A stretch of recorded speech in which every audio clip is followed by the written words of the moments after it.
link desse culto, passe para outras pessoas neste momento, para que elas sejam abençoadas pela palavra do Senhor, em nome de Jesus. Abra a sua Bíblia, então, em Mateus, capítulo de número 15. Nós vamos ler aqui, do verso de número 32 até o verso de número 39. E o texto diz assim: E chamando Jesus os seus discípulos, disse: Tenho compaixão desta gente, porque há 3 dias que permanece comigo e não tenho o que comer, e não quero despedi-la em jejum, para que não desfaleça pelo caminho. Mas os discípulos lhes disseram: Onde haverá neste deserto tantos pães para fartar tão grande multidão? Perguntou-lhes Jesus: Quantos pães tendes? Responderam: 7 e alguns peixinhos. Então, tendo mandado o povo assentar-se no chão, tomou os 7 pães e os peixes, e dando graças, partiu, deu aos discípulos e estes ao povo. Todos comeram e se fartaram. Do que sobejou, recolheram 7 cestos cheios. Ora, os que comeram eram 4.000 homens, além de mulheres e crianças. E tendo despedido as multidões, entrou Jesus no barco e foi para o território de Magadã. Este texto aqui mostra o momento em que Jesus chega junto ao mar da Galileia, e ali ele se encontra então com uma multidão. Ele já tinha reconhecido essa multidão, porque estava juntamente com ele, ali o aguardava por causa dos seus milagres, de tudo que ele operava. Jesus passou pela região de Genezaré, depois foi para Tiro e Sidom, onde ele curou a filha da mulher cananeia, e logo após sair dali, ele volta junto ao mar da Galileia e encontra essa multidão. E imediatamente, Jesus se compadece dessa multidão, porque há 3 dias que essa multidão o seguia, e essa multidão, naquele momento, então já sentia fome. Jesus percebeu que eles estavam com fome. E o que eu acho interessante nesse texto aqui, é que os discípulos naquele momento, eles ficaram com dúvida do que iria acontecer, porque Jesus chama eles à responsabilidade, e pergunta: o que nós vamos fazer? Eles estão com fome. E eles dizem: despede eles, para que eles vão embora. Sabe que eu até compreendo a atitude dos discípulos, que muitas vezes nós somos assim também. Nós vemos Deus operando maravilhas, nós vemos Deus fazendo tantas coisas no nosso meio, e muitas vezes nós somos descrentes. Nós não temos a fé que Deus mais uma vez vai agir, mais uma vez Ele vai fazer algo extraordinário no nosso meio. E aqui eu queria lembrar ainda a todos vocês, tudo que Deus tem feito, por exemplo, na nossa igreja, como Deus tem sustentado a igreja, como Deus tem sustentado toda uma liderança, fortalecido este povo. Não tem faltado nada. Deus tem mandado a provisão na vida do seu povo, na vida desta igreja. Assim como tantas igrejas, tantos pastores e líderes são sustentados neste momento de dificuldade por causa da graça, do amor e da provisão do nosso Deus. Nós temos aqui na nossa igreja uma obra caminhando, né? E nós vemos aí que no ano de 2018, né, começou então esse projeto maravilhoso aqui na igreja. Deus foi lá, falou com o reverendo Osni Ferreira, o Espírito Santo tocou nele, né? Daí deu um negócio no reverendo Osni, ele falou: eu vou construir aqui, em nome de Jesus, nós vamos construir uma arca. Aí você fala: arca? É porque está vindo um dilúvio. Dilúvio de criança. Nós vamos construir a igreja da criança. E isso foi um sonho que foi implantado no coração dessa igreja, no coração desse povo. No final do ano passado, o reverendo Osni foi lá, então, pegou o cajado, deu uma cajadada na cabeça do pastor Hermes. O pastor Hermes também ficou assim, falou: tem que construir, vamos continuar. E aí o pastor Hermes veio e falou com a igreja, trouxe todo um projeto e falou: vamos então aqui, em nome de Jesus, vai acontecer para a honra e glória de Deus, vamos gastar alguns milhões. Eu creio que alguns irmãos devem ter dito assim: ué, aqui na Santa Cena estão tomando suco, sabe que os pastores estão tomando a mesma coisa lá em cima? Milhões. Meus irmãos, nós temos que crer no poder de Deus. A obra está acontecendo, a construção está caminhando. Nós estamos vivendo um momento difícil, mas as maravilhas de Deus estão acontecendo. Nós vemos Deus agindo. Percebe? Nós vamos ter agora o domingo, né, o Quilo do Amor, que é uma bênção que acontece na vida dessa igreja. Um amigo meu veio visitar a igreja, esses dias que a igreja estava aberta, e ele falou para mim no dia do Quilo do Amor: o que está acontecendo? Eu falei: é o Quilo do Amor. Mas tudo isso de alimento. Eu falei, deve dar umas 12, 13 toneladas. Tudo isso, ele falou, falei, rapaz, quando dá 10 toneladas, a gente toma bronca aqui da igreja. A gente toma bronca do pastor. Olha o que Deus faz. Olha as maravilhas que Deus realiza em nosso meio. Eu quero dizer que essa multidão esperava Jesus, aguardava Jesus, sabe por quê?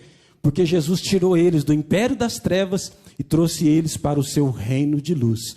Um reino de milagres. Eu quero apresentar para vocês um reino de milagres, onde o extraordinário e o comum são exatamente a mesma coisa.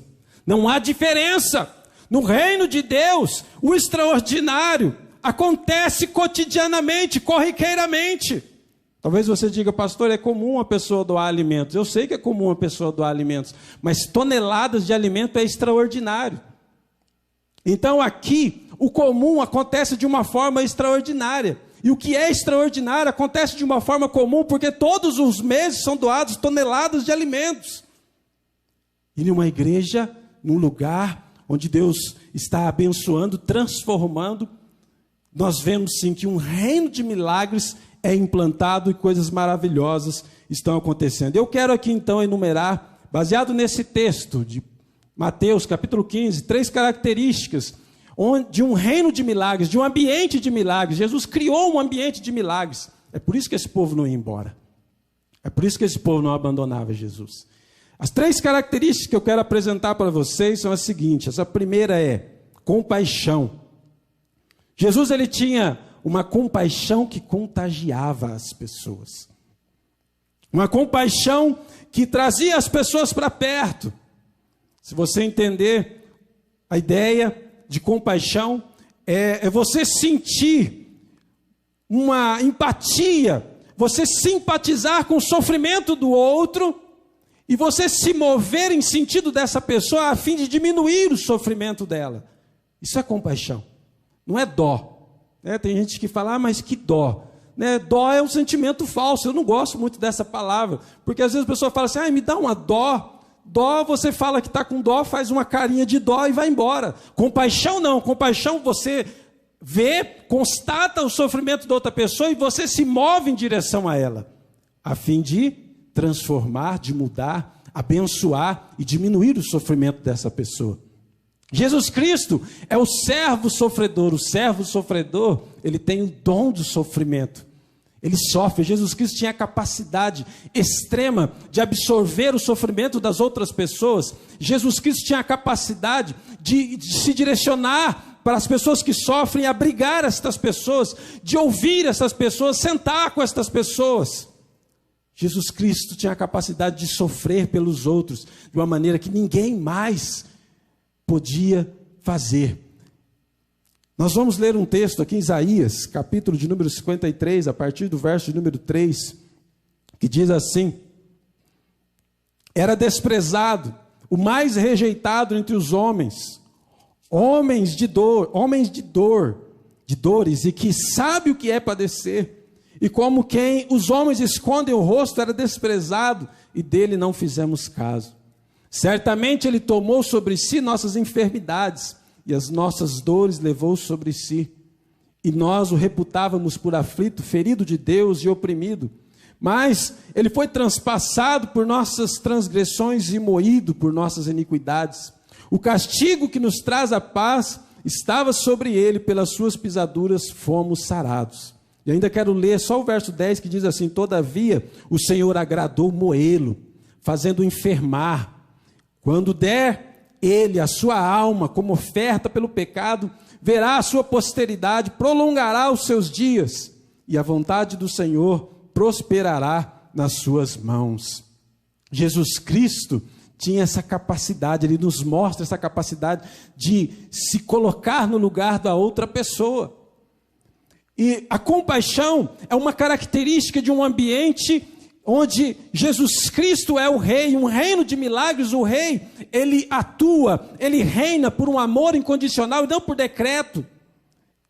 E ali então a compaixão acontece porque as pessoas olham umas para as outras, se compadecem uma das outras, e as pessoas então assim vão em direção para abençoar, diminuir o sofrimento. É por isso que acontece o quilo do amor.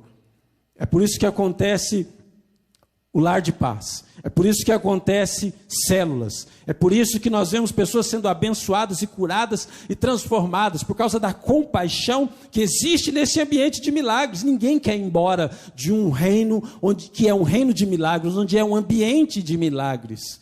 Ninguém quer ir embora desse lugar. Ninguém quer abandonar esse rei, esse mestre.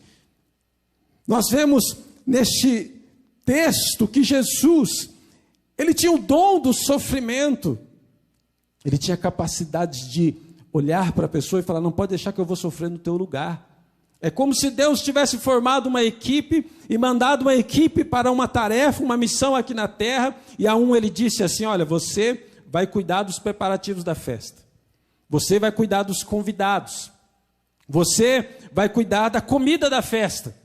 E a Jesus ele disse assim: o teu papel é sofrer. O teu papel é o sofrimento.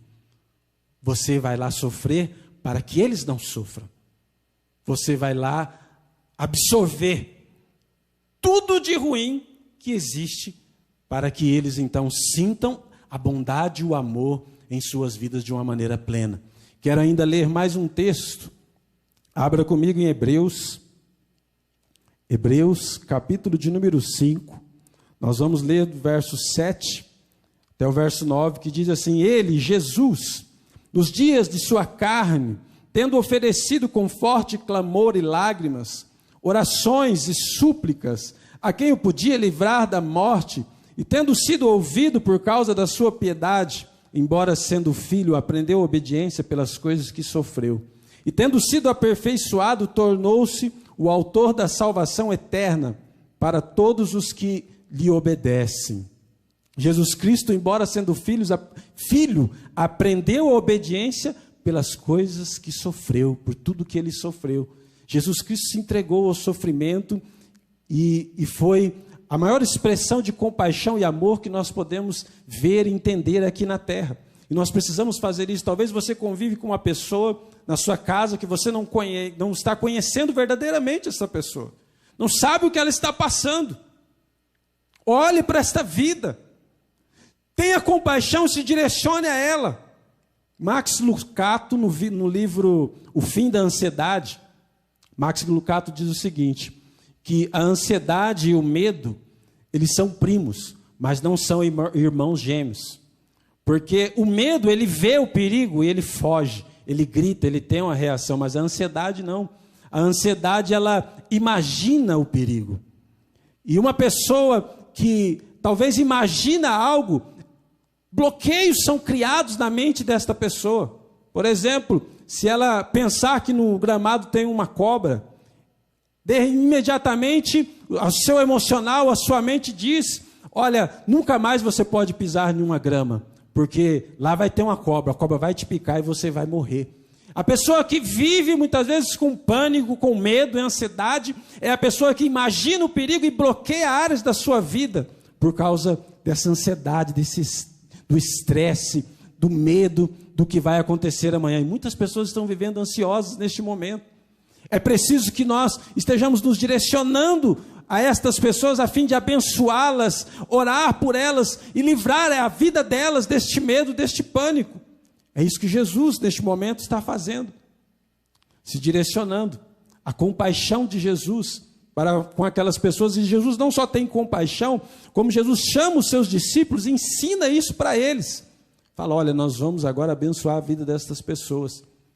E nós vamos então à segunda característica de um reino de milagres. A segunda característica é o sacrifício. O sacrifício. Existe uma palavra hebraica que diz que o sacrifício significa o seguinte, é korban. Essa é a palavra hebraica. Significa algo que nós fazemos para nos aproximar de Deus. Aproximar. Isso significa sacrifício. Quando nós nos aproximamos, eu vou fazer alguma coisa para me aproximar. É lógico que a gente tem hoje esse entendimento que sacrifício é sempre algo difícil, ruim de se fazer, indica sofrimento. Mas o sacrifício, ele indica, na verdade, proximidade, aproximação. É algo que eu vou fazer para me aproximar de uma pessoa, de alguém ou de Deus. E foi isso que Jesus fez neste momento, quando ele ia se aproximar